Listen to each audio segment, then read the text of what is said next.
بسم اللہ الرحمن الرحیم۔ السلام علیکم۔ اے اللہ ہمیں غرور، تکبر، مفلسی، بد اخلاقی، ریاکاری سے محفوظ فرما اور ہمیں اپنے نیک بندوں میں شامل فرما، آمین یا رب العالمین۔ کیا تم لوگوں کے دل پتھر کے ہو گئے ہیں کہ اتنا بڑا بادشاہ تمہیں دن میں 5 دفعہ پکارے اور تمہارے کانوں پر جوں تک نہ رینگے؟ اللہ کی نعمتیں کھا کر اسی کی پکار پر تم اپنے پاؤں روک لیتے ہو۔ جب آپ وصیت نامہ لکھنے بیٹھو گے تو آپ کو پتہ چلے گا کہ واحد شخص جس کا آپ کے مال میں کوئی حصہ نہیں وہ آپ خود ہیں۔ اس لیے جتنا ہو سکے اپنی زندگی میں ہی آخرت کے لیے ذخیرہ کر لو۔ اپنے ارد گرد اچھے اعمال کے خوبصورت چراغ جلاتے چلو تاکہ موت کے راستوں سے گزرتے وقت تمہیں تاریکی کا احساس نہ ہو۔ سخت گرمی میں نقاب کرنے والی بہنوں، جنت کی ٹھنڈی ہوائیں تمہیں سلام کہتی ہیں۔ کبھی کبھی خوشیاں اتنی ہو جاتی ہیں کہ زندگی کم لگنے لگتی ہے اور کبھی اتنے دکھ ہو جاتے ہیں کہ زندگی بہت طویل اور بوجھ لگنے لگتی ہے۔ بہن اور بیٹی کو خالی دعائیں نہیں، وراثت میں حصہ دیجیے، عبادتیں قبول ہو جائیں گی۔ اے کن فیکون پر قادر اللہ، جتنے بھی دل، جتنے بھی صبر، جتنی بھی آنکھیں، جتنے بھی آنسو، جتنی بھی التجائیں، جتنی بھی امیدیں، جتنے بھی یقین تیرے کن کے منتظر ہیں میرے اللہ، سب کے حق میں بہترین فیصلے فرما دے، سب کے دلوں کو مطمئن کر دے اور نظر رحمت فرما دے سب پر، آمین۔ کچھ لوگ اپنے آپ کو انسان نہیں فرشتہ سمجھتے ہیں۔ ان کے کام بھی فرشتوں جیسے ہیں، یعنی دوسروں کے گناہوں اور برائیوں کا حساب رکھنا۔ ہر کسی کے پاس سب کچھ نہیں ہوتا۔ جو لوگ جتنے مکمل نظر آتے ہیں اتنے ہی منتظر ہوتے ہیں معجزوں کے، لیکن پتہ ہے وہ مکمل اور مطمئن کیوں نظر آتے ہیں؟ کیونکہ انہوں نے اللہ سے اپنے تعلق چٹانوں کی طرح مضبوط رکھے ہوتے ہیں۔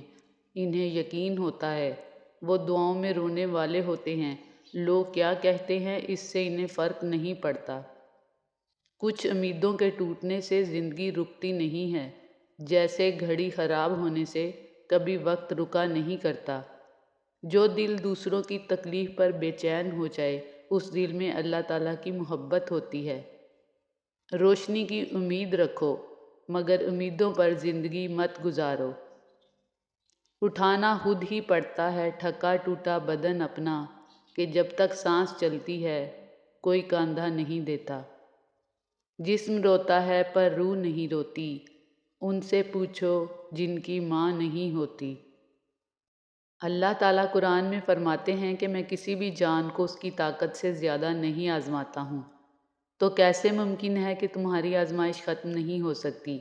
اگر ایک آزمائش کے بعد دوسری آزمائش آ رہی ہے تو جان لو اللہ تمہیں مزید اپنے قریب کرنا چاہتا ہے، تمہیں اپنی محبت سے نوازنا چاہتا ہے۔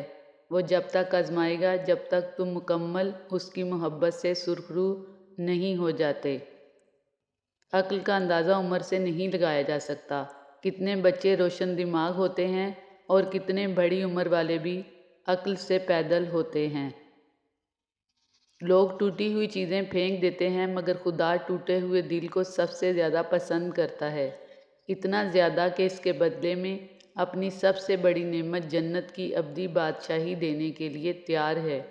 مگر کیا کیجیے، لوگوں کے پاس دینداری تو ہے، بس یہی ٹوٹا ہوا دل نہیں ہے۔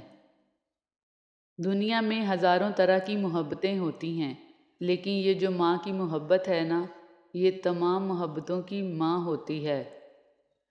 نیند نہ ویکھے بسترا تے بھوک نہ ویکھے ماس، موت نہ ویکھے عمر نوں تے عشق نہ ویکھے ذات۔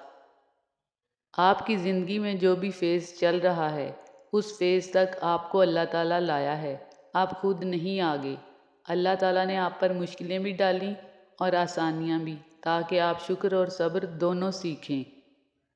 بیٹی وہ نعمت ہے کہ جب فاطمہ رضی اللہ تعالیٰ عنہ تشریف لاتی تھیں تو اللہ کے محبوب محمد صلی اللہ علیہ وسلم بھی استقبال کو اٹھ کھڑے ہوتے تھے کہ میری بیٹی آئی ہے۔ مسکراؤ کہ رونے کے لیے زندگی میں کوئی دن نہیں بنا۔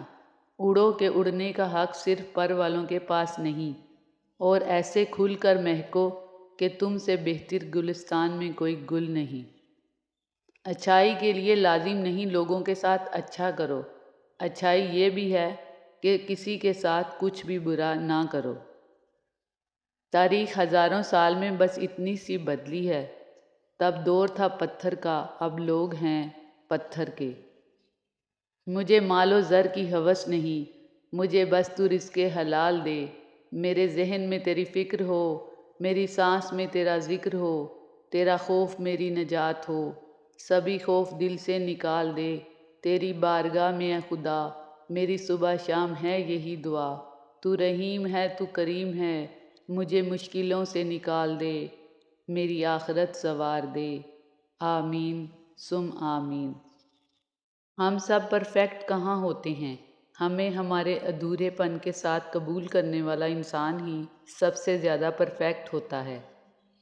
کسی کو زخم مت دینا، خراشیں زندہ رہتی ہیں، زبان سے وار مت کرنا، صدائیں زندہ رہتی ہیں۔ بس ایک کردار ہے جو حشر میں جلوے دکھائے گا، مثالی بن کے رہنا، مثالیں زندہ رہتی ہیں۔ مانا بیٹیاں اللہ پاک کی رحمت ہوتی ہیں، مگر بیٹے بھی ماں کی جان اور بہنوں کا مان ہوتے ہیں۔ اللہ پاک ہمیں اولاد کی خوشیاں دکھائیں، آمین۔ ماں باپ کی جتنی ضرورت ہمیں بچپن میں ہوتی ہے، اتنی ہی ضرورت ان کو ہماری بڑھاپے میں ہوتی ہے۔ مشکل وقت میں دوسروں کے کام آیا کرو، کیونکہ مشکل وقت سب پر آتا ہے، کسی کا صبر دیکھنے کے لیے اور کسی کا ظرف۔ بیٹیاں پھولوں کی طرح ہوتی ہیں اور یہ پھول آپ کے گھر کی زینت ہیں۔ دلوں کے حال اللہ بہتر جانتا ہے اور تقدیروں کے کھیل بھی اسی کے ہاتھ میں ہیں، تو پھر کیوں مطمئن نہیں، کیوں سوچوں میں گھرے ہوئے ہو، کیوں اس کی بادشاہی پر یقین نہیں، کیوں اس کے فیصلوں پر راضی نہیں؟ جب اللہ جانتا ہے کس وقت کیا بہتر ہے، پھر دل میں وسوسوں کا سوال ہی پیدا نہیں ہونا چاہیے۔ اگر ابھی بھی سوچوں میں ڈوبے ہوئے ہو، دل بے چین ہے، تو سمجھ جاؤ تم دل سے راضی نہیں اس کے فیصلوں پر۔ صرف زبان سے کہہ دینا توکل نہیں ہوتا، بلکہ زبان کے اقرار سے پہلے دل سے راضی ہونا توکل ہوتا ہے۔ غلطی صرف ایک صفحہ ہوتی ہے اور رشتہ پوری کتاب ہوتی ہے، اس لیے کبھی بھی صرف ایک صفحے کے لیے پوری کتاب خراب نہ کریں۔ اے میرے رب، تجھ سے مانگ کر ہم کبھی محروم نہیں رہے۔ تو ناممکن کو ممکن کرنے والا اور ہر چیز پر بڑا قادر ہے۔ تجھ سے دلی خوشی کا سوال ہے، ہمیں اپنی شان کے مطابق عطا فرما۔ تو دلوں کے سب بھید جانتا ہے، بے شک تو دعاؤں کو قبول فرمانے والا ہے، آمین۔ بیٹیوں اور چڑیوں میں کوئی فرق نہیں ہوتا، جب بولتی ہیں تو کائنات میں ہر سو زندگی کے رنگ بکھر جاتے ہیں، جب خاموش ہو جاتی ہیں تو ہر طرف سناٹا چھا جاتا ہے۔